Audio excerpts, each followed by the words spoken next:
polystyrenom sa dá robiť veľa zábavných vecí, ale pokiaľ sa chcete dozvedieť aj niečo užitočného, to vám ukážeme s kolegom. Lodžie a balkóny patria pri obnove bytových domov k najkritickejším miestam. V panelákoch zo 70. a 80. rokov chýba tepelná izolácia a hydroizolácia.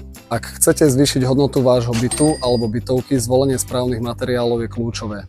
S Matejom Trnavským, stavbyvedúcim zo spoločnosti Stabar, si teraz ukážeme, ako má vyzerať skladba balkóna pri obnove bytového domu. Matej, povedz nám prosím ťa, aký je správny postup pri obnove balkóna. Tak začíname vybúraním pôvodných skladieb balkónu, následne balkón očistíme, prespadujeme a nalepíme podlahový polystyren, ktorý následne presieťkujeme 165 g vystúženou mriežkou. Následne osadíme systémové oplechovanie, nalepíme hydroizolačnú vrstvu PCI Pecilastic U, po obvode ako aj spoje prelepíme systémovými páskami. Na zaizolovaný balkón nalepíme keramickú dlažbu, ktorú následne vyšparujeme a na ukončenie zo styku s okapovým plechom použijeme polyuretánový tmel, takisto aj zo styku so soklíkom. Prečo je to zaujímavé vlastne na tom okapovom plechu? Nakoľko plech má svoju inú rozťažnosť ako keramická dlažba, tak preto sa používa vlastne takýto pružný polyuretánový tmel. Že keby tam išla vlastne šparovka, tak by to asi vypraskalo a aby sa dostala voda do systému, následne by sa začal v podstate rozpadať ten balkón, áno? Presne tak.